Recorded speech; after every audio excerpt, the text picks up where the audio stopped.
Scottish Power 2, Part 1. Now, hopefully you've been following my gas and electric career so far, in my book of comic verse and stuff in which I am the star. But if not, let me just fill you in on what events led up to this.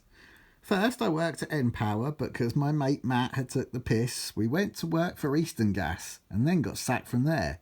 So I got a job at Seaboard, who treated me quite fair. But unfortunately, things at Seaboard didn't work out as I'd planned. So I resigned at a disciplinary conducted by Chris Hand. I then worked for Northern Electric, who were taken over by N-Power. I worked for them for quite some time, but things turned slightly sour. I went from being their star performer to being sacked and banned forever. Then I got a job at the Candice Club, but that fun little endeavour was only a small stopgap, as I was soon to be employed at PowerGen by Kettles, doing what I most enjoyed, which was selling gas and electric. Well, pretending to at least. And PowerGen was just another company that was waiting to be fleeced. And as per fucking usual, lots of fraud got wrote. But the utility industry as a whole sat up and took note. They had needed to do something, so come up with Energy Sure to regulate field sales reps and stop them mis-selling on the door. However, Energy Sure was introduced just as PowerGen's team in South East Kent were being suspended on fraud charges. So we all just quit and went to go and work for Scottish Power, where everyone but me filled out a form for Energy Sure. But I thought I'd wait and see if by filling out the form there'd be some sort of consequence, which there was, because they all got dismissed. But see, I had common sense. I didn't fill the damn thing out, but was eventually told I had to do it. If only there was a loophole, I thought. But there was, and Andy the pedo knew it. He told me Energy Sure worked like this. No matter where you're working in the nation, they enter in your national insurance number, and it brings up all adverse information. So let's just say that by mistake you miswrote a number or a letter. No information would be found on you, which is obviously better than information like sacked for fraud or banned for mass mis-selling. So I filled out the form but got my national insurance number wrong, which meant Scottish Power had no way of telling what I'd done at PowerGen, or in fact any bad stuff from my past, which meant I got to keep my job, a job which I managed to make last right up until redundancy, when they issued me a payoff.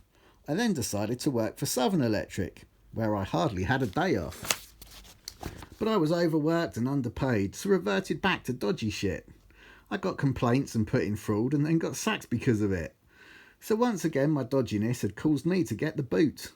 Energy Sure banned me again, but I didn't give a hoot, because I'd already sorted out an interview with Electricity de France, who by now had bought out Seaboard.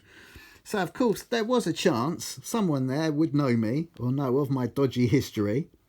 Turned out the interviewer was Chris Hand, and it still remains a mystery. Why, even though when he realised halfway through my interview who I was, he overlooked my tainted past and re-employed me just because it was obvious I'd cleaned up my act, because the Energy Sure check they did was pucker. Of course, that was actually down to the fact I'm just a slippery motherfucker. So now I was back at Seaboard, which was part of EDF, and put in Chris Hand's new build team. But I think I started going deaf, because although I was only supposed to sign up newly built addresses, I found them just too hard to find, like a bunch of Highlandnesses. So I ignored what I'd been told to do, and instead of following instructions, I signed up normal fucking houses, but said they were newly built constructions. This got me chucked swiftly out, Chris Hand's new build team. So he made me go and work for Kim, who of course could not have dreamed that by some cruel twist of fate, EDF would do something shocking and for a second time make him my boss in his team where I'd be knocking. Then, as Kim, I think, expected, I started taking shortcuts and doing wrong. I got away with quite a bit, but not for very long. In the end, I had to quit, and yet again Energy Sure said I was banned.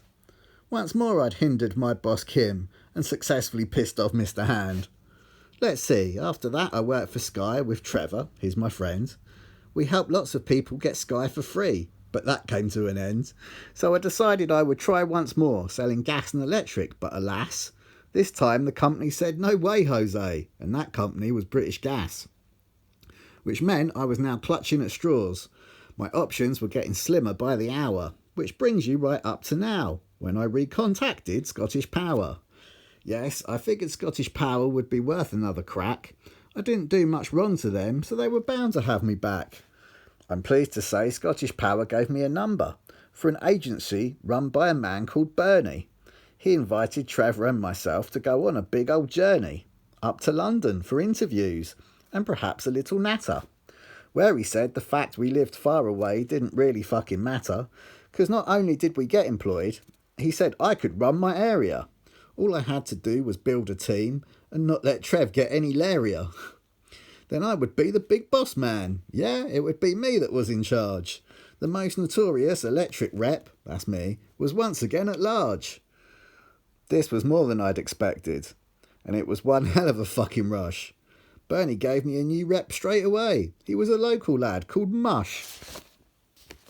Mushroom.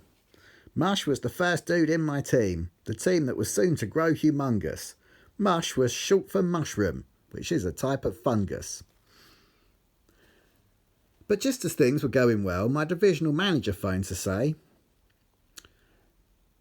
"Hello, mate. Something's come up that needs sorting out today." He was Australian. "We've just realised your NI number does not match the one on your ID.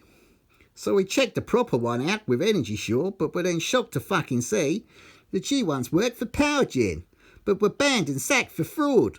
Which is why, you dodgy fucking cunt, you have just been called. So tell me, why have you neglected to mention this one important fact?" Well, Aussie Martin, it's like this. Firstly, I resigned. I was not sacked. And the reason I resigned was this. It was down to Kettles, my old boss. He told all his team to clipboard, and he said he didn't give a toss about the Energy Shore Code of Conduct that had just come into effect. He said they were irrelevant and that our deals would not be checked. But when we got a few complaints, Energy Shore accused us of mis-selling. They even accused me of fraud. But rather than just yelling, I walked away from PowerGen because I was told if I resigned, my Energy Shore status would be okay. And with that thought in my mind, I got a job at Scottish Power and worked there for about a year. It wasn't a problem the first time round, so why the fuck should it be here? Alright, mate. Well, Bernie's told me to tell you that you're suspended, but maybe if you can prove all that, your situation can be mended. So having landed a job as an area sales manager, my reign was brought swiftly to a halt. Well, they're just gonna fucking sack me, was what I instantly had thought. A few weeks passed, and at this point, I didn't hold out too much hope. But then Bernie phoned with some good news and told me not to mope. "Hello, kidder. I've just spoke to my superior and told him I hold you in high regard. So he said you can be a manager, but for now, from knocking doors, you're barred. However, I still need off you, ASAP, the documents to prove your case." "Okay," I said. "I've got a letter from PowerGen and something else that's really ace. It's my contract of employment from you guys when I worked for Scottish Power first time around." "Well, kidder, send it all up to me and it'll all be fucking sound." So though still banned from knocking doors, I was allowed to start recruiting. Whoever okayed that, I thought, really does need shooting. But hey-ho, who am I to argue? It's not like I gave a toss. I was back and still a manager, so I employed my buddy, Peter Cross. Ah yes, the amazing Peter Cross, aka Mr. J. McSweeney. His name changes were plentiful, but his appearances were teeny. I then employed another guy, his name was Little Matt, who I employed to drive me about, and he agreed to that. I even went halves on a car. It was an L-plate Renault Laguna, because I had to get from A to B, but I had to do it sooner. So I went 50-50 with Little Matt on the condition he was my chauffeur, and for a while this worked out well. Matt didn't mind being my little gopher.